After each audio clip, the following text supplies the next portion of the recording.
ఓం నమః శివాయ. ఓం నమో నారాయణాయ. నరదృష్టి కర్మ నివారణ, సంచిత కర్మ, ప్రారబ్ధ కర్మ, ఆగమిక కర్మ నివారణ, సకల దోష దగ్ధ తులాభార కాళభైరవాయ నమో నమః. ప్రథమం శైలపుత్రి, ద్వితీయం బ్రహ్మచారిణి, తృతీయం చంద్రఘంటిక, కూష్మాండేతి చతుర్థం, పంచమం స్కందమాతేషు, షష్టమం కాత్యాయని చ, సప్తమం కాళరాత్రి, అష్టమం మహాగౌరీ, నవమం సిద్ధిరాత్రి. శ్రీ రాజరాజేశ్వరీ దేవ్యై నమోస్తుతే. హరి ఓం. మా ఛానల్కి స్వాగతం. చూస్తున్న వీక్షకులకు, ప్రేక్షకులకు, ప్రియ కాళభైరవ భగవద్బంధులకి స్వాగతం పలుకుతూ, మమ్మల్ని ఎంతగానో ఆదరిస్తూ ఉండబడినటువంటి ప్రియ సోదరా సోదరీమణులకు స్వాగతం పలుకుతూ, అందరికీ ముందస్తుగా విజయదశమి పండగ శుభాకాంక్షలు. అమ్మవారి యొక్క ఆశీస్సులు ఉంటే మనకు అన్నీ ఉన్నట్లే. కనుక అమ్మను స్మరిద్దాం, అమ్మను ధ్యానిద్దాం. ప్రకృతితో మమేకమైనటువంటి అమ్మవారిని శాకాంబరి స్వరూపంలో పూజ చేసుకుందాం. జీవనాన్ని అద్భుతమైన ఆనందకరమైన జీవితానికి స్వాగతం పలుకుదాం. 1వ తారీఖు 10వ నెల 2024 నుండి 15/10/2024 వరకు పుట్టినటువంటి వారందరికీ కూడా ముందస్తుగా జన్మదిన శుభాకాంక్షలు. గతంలో వివాహం చేసుకున్న వారికి వివాహ వార్షికోత్సవ శుభాకాంక్షలు. ద్వాదశ రాశుల్లో గ్రహ గమనాల్ని ఒకసారి వీక్షింపచేద్దాం. వృషభ రాశిలో దేవగురు బృహస్పతి సంచార స్థితి, విశేషంగా మిథున రాశిలో కుజ భగవానుడు సంచార స్థితి, కన్యరాశిలో రవి బుధ కేతు సంచార స్థితి. 3 గ్రహాలు కలిపి బుధాదిత్య రాజయోగం చేత కన్యరాశిలో సంచార స్థితి. తులారాశిలో శుక్ర భగవానుడు స్వక్షేత్ర సంచార స్థితి. కుంభరాశిలో శని భగవానుడు స్వక్షేత్ర తిరోగమన సంచార స్థితి. మీనరాశిలో రాహు సంచార స్థితితో ద్వాదశ రాశుల్లో గ్రహ గమనాలు ఈ విధంగా ఉన్నాయి. మీనరాశి వారు మహాలయాల అమావాస్య సందర్భంగా ఎలాంటి విధి విధానాలు పాటించడం వలన, ఒకవైపు ఏలనాటి శని ప్రారబ్ధ సంచార స్థితిలో ఉండడం, రాశిలోని రాహు సంచార స్థితి, అర్ధాష్టమ కుజదోష ప్రభావం ఉన్నప్పుడు ఎలాంటి విధులను పాటించాలో ఈ వీడియోలో సవివరంగా సంపూర్ణంగా తెలుసుకుందాం. మీనరాశిలో ఏ నక్షత్రాలు వస్తాయనగా, పూర్వాభాద్ర నక్షత్రంలోని చివరి పాదమైన 4వ పాదము, ఉత్తరాభాద్ర నక్షత్రంలోని 4 పాదాలు, రేవతి నక్షత్రంలోని 4 పాదాలు కలిపితే మీనరాశి అవ్వడం జరుగుతుంది. చాలామందికి పుట్టినటువంటి కాల సమయంలో డేటా ఆఫ్ బర్త్లో లేనటువంటి వారందరికీ కూడా పేరు యొక్క మొదటి అక్షరాన్ని అనుసరిస్తూ ఆ రాశిని తెలుసుకునే ప్రయత్నం చేద్దాం. డి, దుమ్, షం, ఝా, ధా, దే, దో, చా, చి అక్షరాల వారందరూ కూడా మీనరాశి జాతకులే. మీనరాశి యొక్క అధిపతి దేవగురు బృహస్పతి. కనుక మీనరాశి వారు గతించినటువంటి పెద్దవారందరికీ కూడా మీ యొక్క సాంప్రదాయాలకు అనుకూలంగా కార్యక్రమాలు ఆచరింపచేసుకొని నల్లటి నూలు దర్భను వదిలేసి శనగపప్పుతో కూడుకున్న పదార్థాన్ని, అంటే భక్ష్యాలు కానీ, పులిహోర లాంటివి కానీ, చక్కెర పొంగల్ లాంటివి కానీ యథాశక్తిగా చేసి బ్రాహ్మణుడికి దానం ఇవ్వడం, అలాగనే గోమాతకు శనగపప్పుతో కూడుకున్న ఆహారం ఏర్పాటు చేయడం, ప్రవహించే నీటిలో ఈ శనగపప్పును వేయడం, పక్షులకు దానం చేయడం వలన, శునక మహారాజులు స్వీకరించడం వలన, కాకిరాజవారు స్వీకరించడం వలన, వారి యొక్క ఆత్మ రూపంలో స్వీకరించడం వలన గ్రహదోషాలు తొలగిపోయి గతించిన వారి యొక్క ఆత్మ తృప్తి చెంది వంశాభివృద్ధి కలగడం, ధనకనక వస్తు వాహనాలు మీ సొంతమవడం, ఏ పనులైతే చేయాలనుకుంటున్నామో వాటన్నిటిలో ఉన్న పనులు ఆటంకాలు వాటంతటికి అవే తొలగిపోయి అద్భుతమైన జీవితం మీనరాశి వారి సొంతం అవుతుందని చెప్పి గమనించగలగాలి. అదే కాకుండా రాశిలోనే రాహు, తృతీయంలో గురువు, అర్ధాష్టమ కుజుడు, సప్తమంలో రవి బుధ కేతు సంచార స్థితి, అష్టమంలో శుక్రుడు, వ్యయంలో శని భగవానుడు. అంటే వీలైనంత వరకు ఎక్కువ గ్రహాలు కూడా అనుకూలించే పరిస్థితి లేవు. మీ జన్మ నక్షత్రం రోజున పూర్ణిమ, అష్టమి, అమావాస్య తిథుల యందున దూర వాయు జల ప్రయాణాలు పెట్టుకోవద్దు. వీలైనంత వరకు గొడవలకు దూరంగా ఉండండి. మౌనంగా ఉండే ప్రయత్నం చేయండి. ఏదైనా ఒక పని చేసేటప్పుడు దీని ఎంతవరకు దీని యొక్క ప్రయాణం అవుతుంది, సుదీర్ఘమైన ప్రయాణాలకు దీర్ఘకాలిక ప్రణాళికలతో మీరు ముందుకు వెళ్ళగలిగితే తాత్కాలికమైనటువంటి ఏదైతే ఇబ్బందులు ఉన్నాయో వాటిని అధిగమించే పరిస్థితి చాలా అధికంగా ఉంటుంది. లేదు తాత్కాలికమైనటువంటి వాటికి అలవాటు పడ్డారా, జీవితం అంతా అతుకుల బొంతే అని చెప్పి గమనించగలగాలి. కనుక ఏదైనా పని చేసేటప్పుడు ఎందుకనక గ్రహాలు రాశిలోనే రాహు, తృతీయంలో గురువు, అటు కుజుడు, సప్తమము, అష్టమం, వ్యయము అనేక రకాల గ్రహాలు అనుకూలించలేని పరిస్థితుల్లో ఉన్నాయి. చెయ్యని కారణాల చేత మనోవేదన అనేక రకాలుగా ఇబ్బందికి గురవుతున్నాయి. కనుక ఇలాంటి కాల సమయంలో బ్రాహ్మణుడు, గోమాత, పక్షిరాజ, సునకపురాజ, పితృదేవతల యొక్క ఆశీస్సులు పొందగలిగి మౌనం, ధ్యానం, ఏకాగ్రత, ఆరోగ్యాన్ని కాపాడుకోగలిగితే రాబోయే కాల మంచి భవిష్యత్తు. లేకపోతే మోకాళ్ళు, అరికాళ్ళు, అరచేతుల్లో పంటలు, అనేక రకాల నరాల బలహీనత, శిరోభారము అంటే లివర్కు, కిడ్నీకి సంబంధించిన వ్యాధులు పొంచి ఉన్నాయి. తస్మాత్ జాగ్రత్త. కనుక వీలైనంత వరకు దాన ధర్మాలతో, ఆధ్యాత్మిక చింతనతో నిత్య సూర్య నమస్కారము మీకు అదృష్టాన్ని, ఆనందాన్ని, ఆరోగ్యాన్ని ప్రసాదించబోతుంది. కనుక సాఫ్ట్వేర్ ఉద్యోగస్తులు, హార్డ్వేర్ ఉద్యోగస్తులు, సినిమా రంగంలో ఉండబడిన వారు, యూట్యూబ్, వాట్సాప్, ఫేస్బుక్లో క్రియేటివిటీ రంగాలుగా ఉండబడిన వారు, సేవా రంగాలు, హోటల్ వ్యాపారస్తులకి మంచి కాలం ఉంది. కాకపోతే శుచి, శుభ్రత, సమయం, నిబద్ధత ఉండబడిన వారు మాత్రమే మీనరాశి వారు సొంతమవుతారు అని చెప్పి గమనించాలి. అక్టోబర్ మాసంలో ముఖ్యమైనటువంటి పండుగల గురించి క్లుప్తంగా, సవివరంగా, సంపూర్ణంగా తెలుసుకుందాం. 2వ తారీఖు 10వ నెల 2024 భాద్రపద మాస కృష్ణపక్ష అమావాస్య బుధవారము. సాక్షాత్తుగా హరిహరసుతుడైనటువంటి అయ్యప్ప స్వామి వారి యొక్క జన్మ నక్షత్రము, విఘ్నేశ్వర స్వామి యొక్క జన్మ నక్షత్రము కారణం చేత అదే కాకుండా మహాలయాల అమావాస్య అంటారు.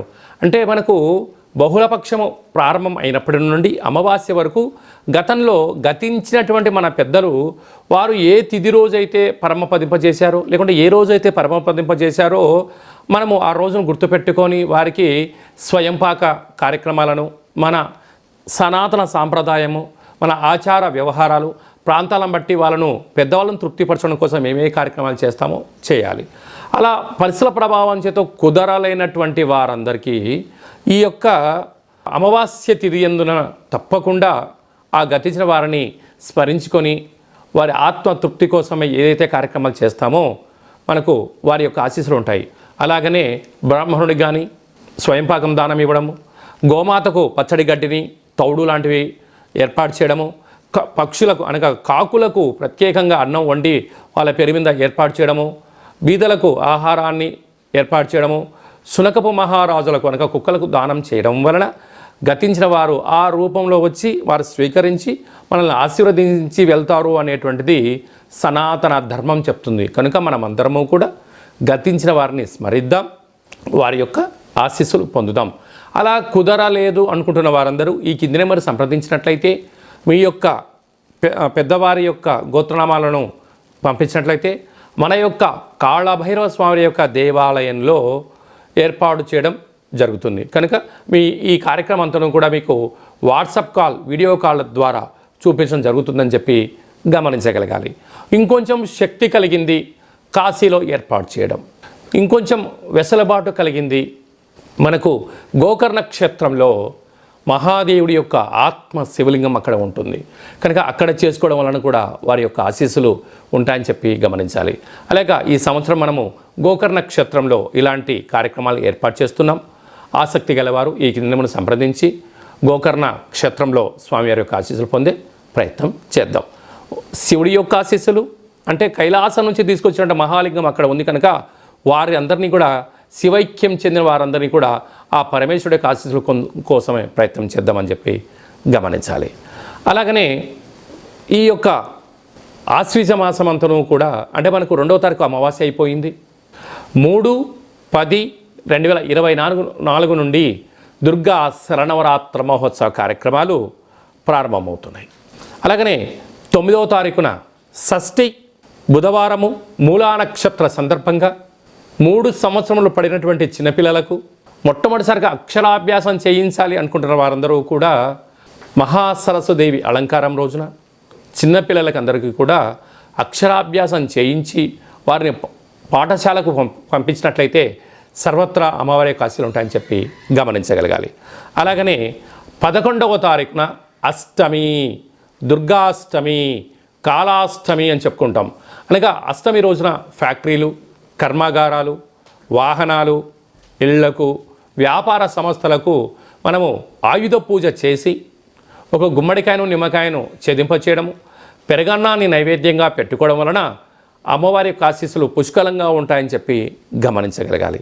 అలాగనే 12వ తారీఖున విజయదశమి పండగ కనుక విజయం కలిగించడం కోసం మనమందరం కూడా ప్రతి సంవత్సరం ఏదో ఒక కార్యక్రమాన్ని దిగ్విజయం పరుచుకోవాలి అనుకుంటున్న వారందరూ కూడా ఆ రోజు అమ్మవారికి పూజ చేసుకొని నమస్కారం చేసుకొని పనులు ప్రారంభించడం వలన జయహో విజయోహో అనేటువంటి శక్తి మనందరికీ కలుగుతుందని చెప్పి గమనించాలి. ఆ రోజు సాయం సంధ్యా కార్యక్రమంలో శమీవృక్షపు పూజ చేసుకొని ఆ యొక్క బంగారాన్ని తీసుకొని వెళ్ళి అమ్మవారి దగ్గర పెట్టి పూజ చేసుకోవడం, తల్లిదండ్రులకు, గురువులకు, పెద్దలకు, సన్నిహితులకు ఇచ్చి వారి ఆశీర్వచనం తీసుకోవడం వలన మనకు సర్వత్రా ఆ అమ్మవారి యొక్క ఆశీస్సులు ఉంటాయని చెప్పి గమనించాలి. అప్పుడు ఈ మంత్రాన్ని ఉచ్చరింపచేయాలి. ఒక తెల్లటి పేపర్ పైన ఎరుపు పెన్ను చేత కానీ పసుపు రంగు పెన్నుతో కానీ ఈ యొక్క మంత్రాన్ని ఉచ్చరింపచేసి ఆ వృక్షదేవత దగ్గర పెట్టి నమస్కారం చేసుకొని రావాలి. ఓం శమి శమైతే పాపం శమి శత్రు వినాశనం అర్జునస్య ధనుర్ధారీ రామస్య ప్రియదర్శనం శ్రీ అపరాజితాదేవ్యై నమోస్తుతే అనేటువంటి మంత్రాన్ని 27 సార్లు ఉచ్చరింప చేసుకొని అక్కడ అమ్మవారి దగ్గర ప్రదక్షిణ చేసి నమస్కారం చేసుకోవడం వలన రాముడు ఎంతటి విజయాన్ని పొందాడో మనకు కూడా అలాంటి విజయాన్ని ప్రసాదించమని అమ్మవారిని కోరుకుందాం. కనుక ఈ అక్టోబర్ మాసంలో అమ్మవారి యొక్క ఆశీస్సుల కోసం కనీసం ఈ 9 శరన్నవరాత్రి రోజుల ఆవాసం ఉండడం, భగవంతుడు అమ్మవారి యొక్క సేవలో ఉండడం, లలిత సహస్రనామ పారాయణ వినడం, ఏది మంత్రాన్నైనా ఒక మంత్రాన్ని సాధన చేయడం వలన మనకు అద్భుతమైనటువంటి ఆయుర్శక్తి కలుగుతుందని చెప్పి గమనించాలి. అలాగనే ఈ యొక్క ఆశ్వీజ మాసంలో ఈ యొక్క దుర్గాష్టమి అంటే ఆ అష్టమి రోజున కాళభైరవ స్వామి యొక్క స్మరణ, కాళికామాత యొక్క ఆశీస్సులు మనకు కావాలి అన్నట్లయితే ఈ కిందెమరు సంప్రదించినట్లయితే మీకోసం ప్రత్యేకంగా కాళభైరవ హోమ కార్యక్రమం చేయించి వీడియో కాల్ ద్వారా చూపించి ప్రసాదంగా మీకు ఏర్పాటు చేయడం జరుగుతుందని చెప్పి గమనించాలి. ఈ యొక్క పాత్ర కంచు పాత్ర అంటే కంచు మోగినట్టు కనకము మోగదు గదరాసుమతి అని చెప్తూ ఉంటారు. ఈ యొక్క పాత్రను మనం ఒక్కసారి గమనించినట్లయితే ఈ యొక్క పాత్రలో 12 రాసులను అచ్చు వేయడం జరుగుతుంటుంది. ఈ పాత్రతో ఉపయోగాలను ఒక్కసారి మనం తెలుసుకుందాం. ఇలా ఒక్కసారి శబ్దం చేసినట్లయితే ఓంకార శబ్దం రావడం జరుగుతూ ఉంటుంది.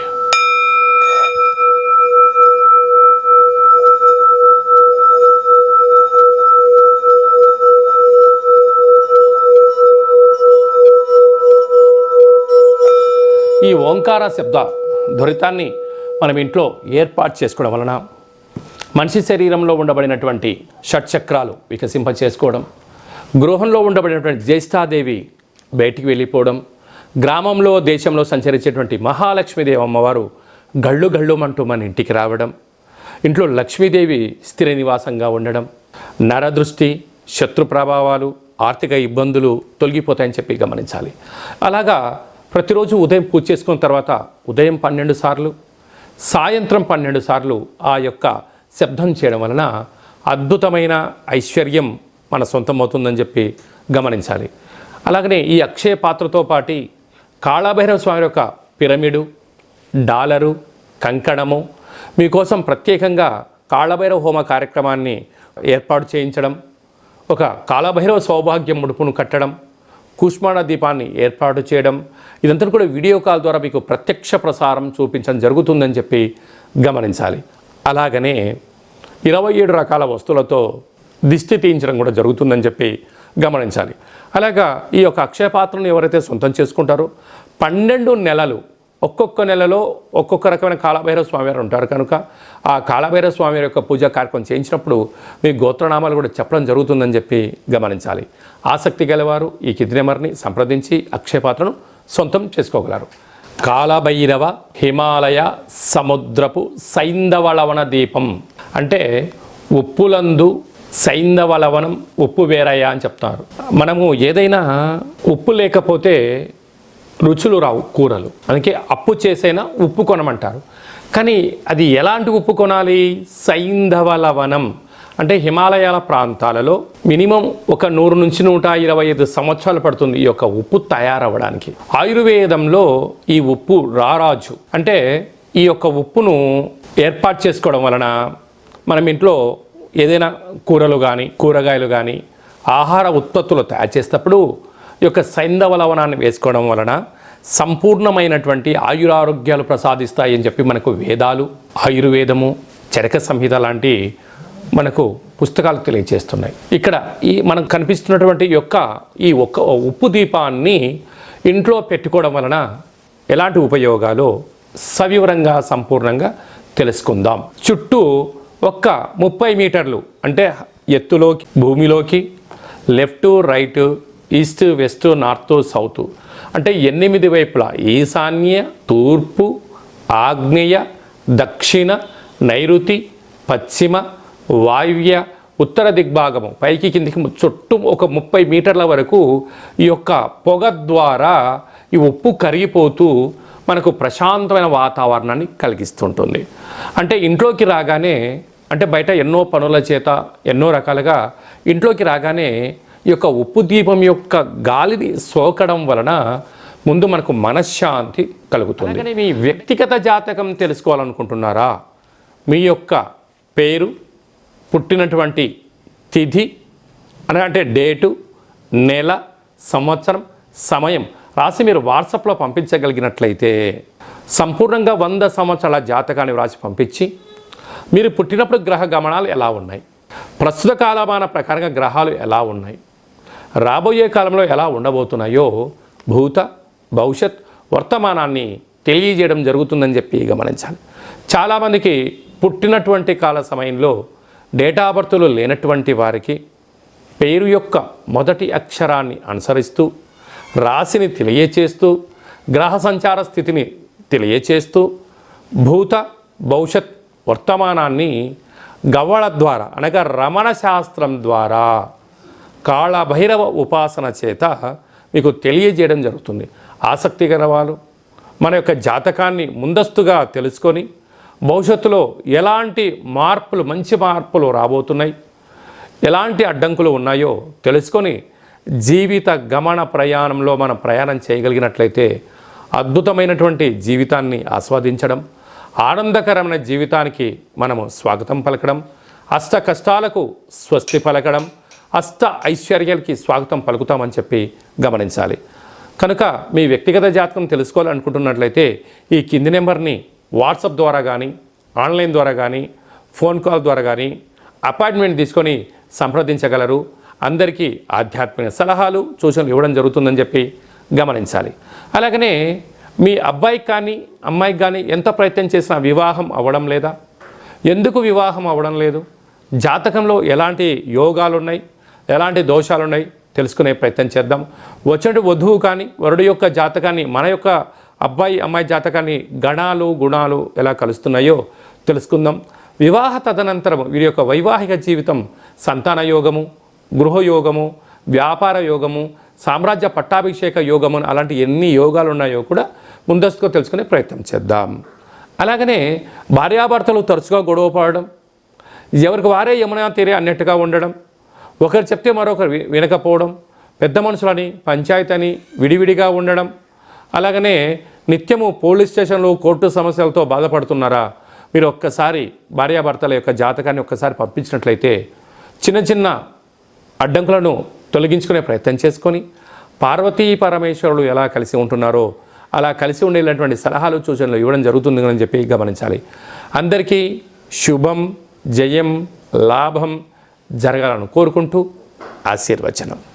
ఓం శతమానం భవతి శతాయు పురుష సతేంద్రియ ఆయుష్యేవేంద్రియే ప్రతిష్టతి ధనం ధాన్యం బహుపుత్రలాభం శత సంవత్సరం దీర్ఘమాయు సర్వే జనా సుఖినో భవంతు లోకా సమస్తా సుఖినో భవంతు సర్వం శరణవరాత్ర దేవత అర్పణమస్తు.